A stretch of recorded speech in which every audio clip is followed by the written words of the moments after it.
इस वीडियो और एडवोकेट सुबोध गुप्ता के चैनल का उद्देश्य समाज में कानून की जागृति पैदा करना है। यह वीडियो ना तो कोई विज्ञापन है और न ही प्रत्यक्ष या अप्रत्यक्ष रूप से कोई आमंत्रण। वीडियो में कही गई बात कानूनी सलाह नहीं है और न ही एडवोकेट सुबोध गुप्ता इसकी पूर्ण सत्यता और प्रामाणिकता का दावा करते हैं। यह वीडियो अगर शिक्षाप्रद लगे तो लाइक, सब्सक्राइब और शेयर करना मत भूलें। जय हिंद। जो समझदार एम्प्लॉयर होते हैं, जो कंपनियां समझदार होती हैं, जिनके एचआर मैनेजर समझदार होते हैं, जिनके मालिक डायरेक्टर समझदार होते हैं, वो क्या करते हैं कि एम्प्लॉयज़ को मिसकंडक्ट या परफॉर्मेंस या कोई अन्य कारण देके टर्मिनेट नहीं करते।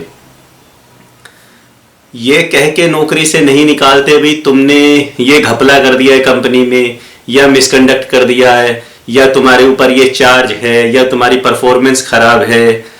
वगैरह वगैरह। भले ही आपने ऐसा किया हो, वो फिर भी ऐसा नहीं करते और समझदारी दिखाते हुए वो क्या करते हैं, आपका जो एम्प्लॉयमेंट कॉन्ट्रैक्ट है, अपॉइंटमेंट लेटर, उसको उठाते हैं।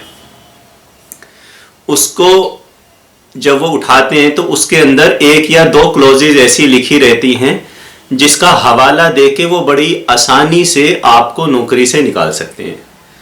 फॉर एग्जाम्पल, अपॉइंटमेंट लेटर में यूजुअली ये लिखा रहता है कि कंपनी आपको चाहे तो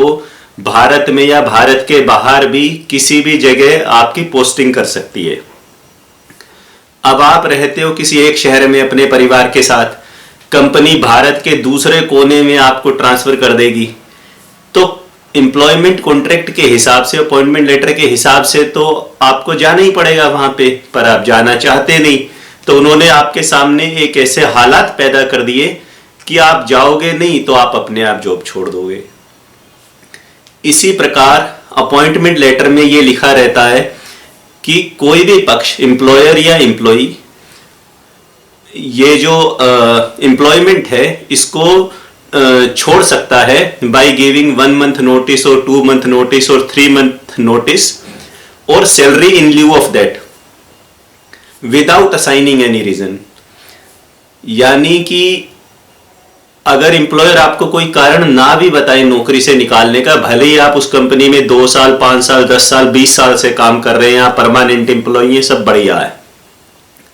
फिर भी एम्प्लॉयर चाहे तो बिना आपको कोई कारण बताए अपॉइंटमेंट लेटर की उस क्लॉज का रेफरेंस देके आपको वो 1, 2, 3 महीने का जो भी नोटिस पीरियड वहां लिखा है या उतने महीने की सैलरी या बेसिक सैलरी जो भी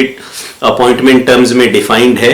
वो देके आपको आराम से निकाल सकती है बिना कोई कारण बताए। तो जो समझदार कंपनियां होती हैं और उनके एचआर मैनेजर और बॉसेस समझदार होते हैं, वो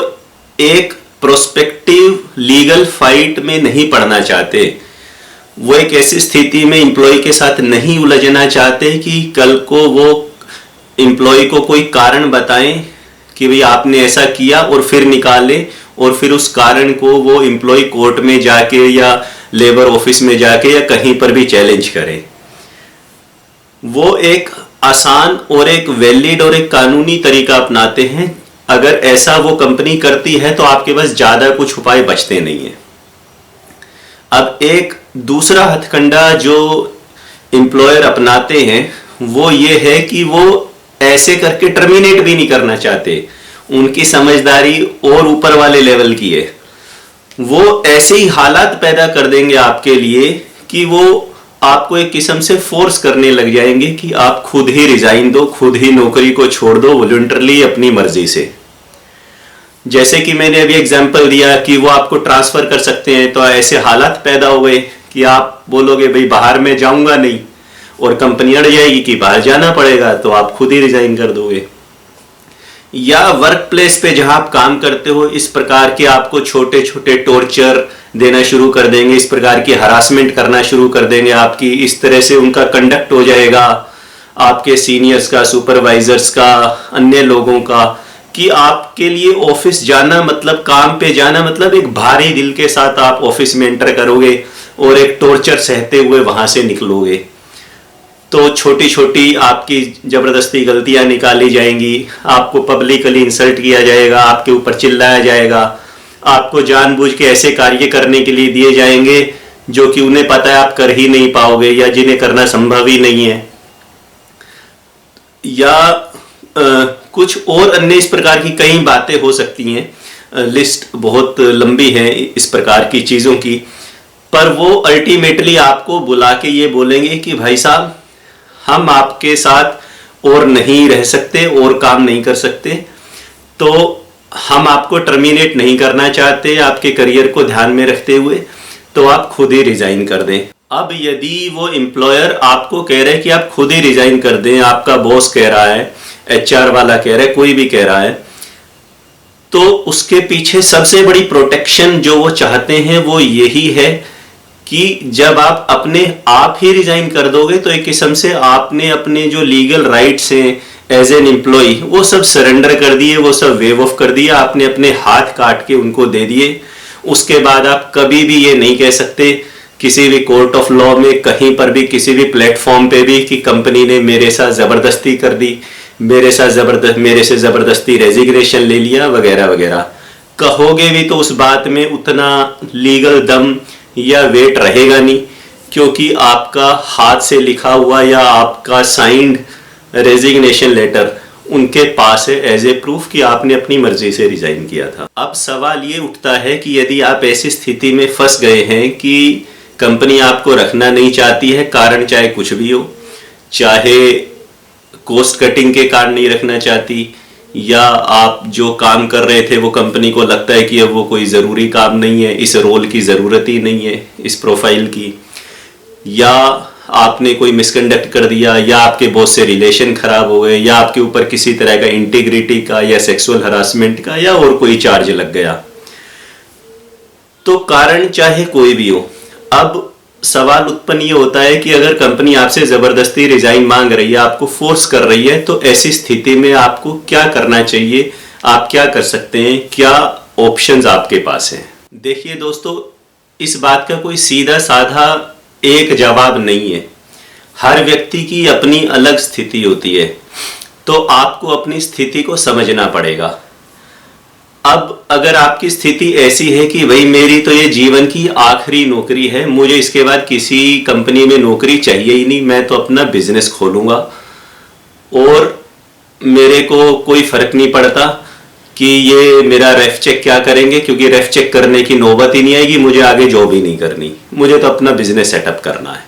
तो फिर तो आप खुले में कंपनी से पंगा ले सकते हो, उन्हें बोल सकते हो कि भाई मैं रिजाइन नहीं करूंगा, तुम्हें जो करना है तुम करो। और फिर अगर कंपनी आपको टर्मिनेट करती है, कोई रीजन लिखती है या कुछ और बात कहती है, तो जो भी हमारी स्थिति होगी उस समय, उसके हिसाब से हम उनके ऊपर कोर्ट में केस कर सकते हैं, या अगर आप वर्कमैन की कैटेगरी में आते हैं तो डिप्टी लेबर कमिश्नर के पास, लेबर कमिश्नर ऑफिस में आप कंप्लेंट कर सकते हैं, मतलब हम लड़ सकते हैं।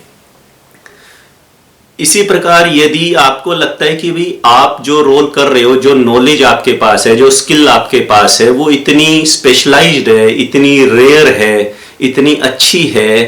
कि अगर आप किसी दूसरी कंपनी में भी इंटरव्यू देने जाओगे, भले ही प्रीवियस कंपनी आपका रेफ चेक खराब करे या आपको टर्मिनेट कर दे, तो भी अगली कंपनी को कोई फर्क नहीं पड़ने वाला, क्योंकि आप में इतनी गुण है, इतनी काबिलियत है कि आप जैसा बंदा मिलना, आप जैसे टैलेंट वाला बंदा मिलना मुश्किल है।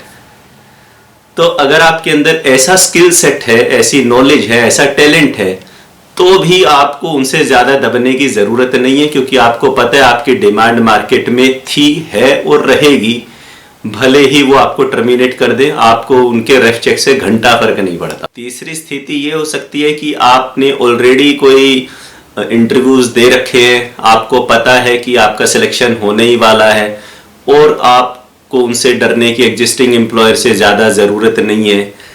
तो मतलब इस प्रकार की विभिन्न परिस्थितियां हो सकती है जहां पे आप कंपनी से लड़ना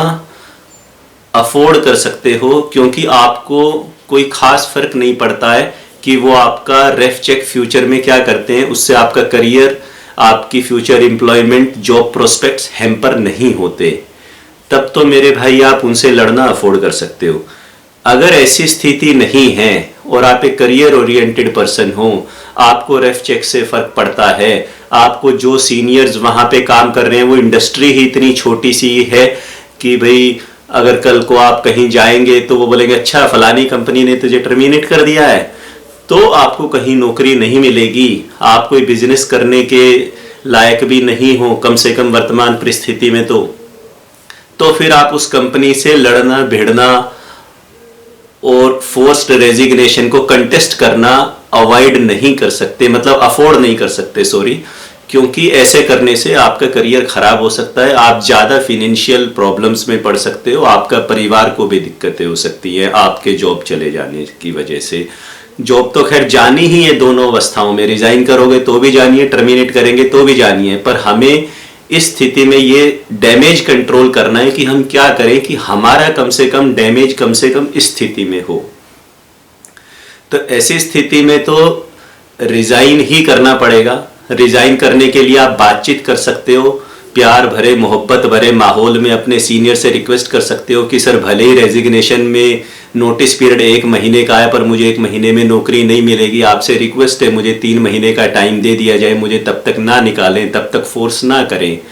ऐसा रिक्वेस्ट कर सकते हो। कोई सीवरेंस पे या कंपनसेशन की बात कर सकते हो, सर भले ही आप मुझे आज ही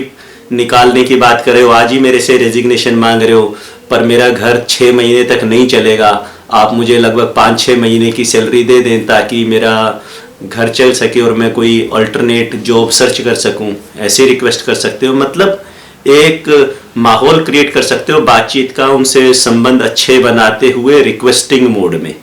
भले ही आपकी गलती ना हो। और अगर फिर भी कंपनी आपकी कोई बात सुनने को तैयार ही नहीं है, तो आप,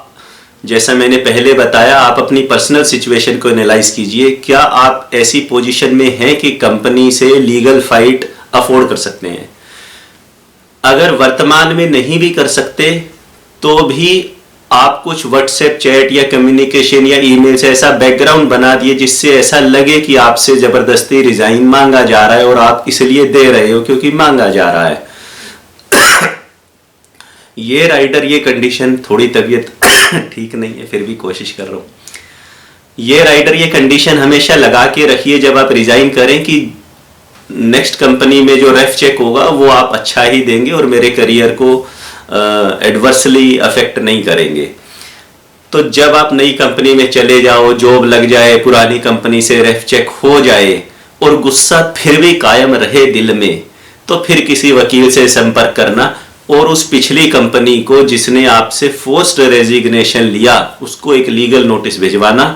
कि आपने मेरे क्लाइंट को उस समय इन हालातों में जबरदस्ती रिजाइन करने के लिए मजबूर किया, जिसकी वजह से उसको ये परेशानी हुई, ये ब्रीच ऑफ कॉन्ट्रैक्ट आपने किया है, इतना कंपनसेशन पे करें, नहीं तो हम आपके ऊपर कोर्ट में केस फाइल करेंगे।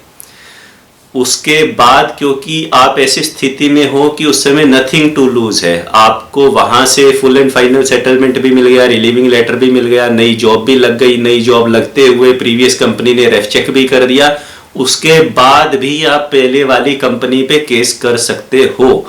केस जीतोगे या केस हारोगे वो तो अलग बात है, वो तो केस के फैक्ट्स पे डिपेंड करता है, परंतु अगर आपके पास कुछ एविडेंसेस हैं अपनी बात को प्रूव करने के लिए तो आप लिटिगेशन में उस कंपनी को ड्रैग कर सकते हो, क्योंकि उन्होंने आपके साथ गलत तो किया ही था, आपकी एक वीक पोजीशन का एज एन एम्प्लॉय होते हुए फायदा उन्होंने उठाया ही था, आपके करियर को दांव पे लगाया ही था, आपकी रातों की नींद उन्होंने हराम की ही थी, उनको सबक सिखाना बनता तो जरूर है।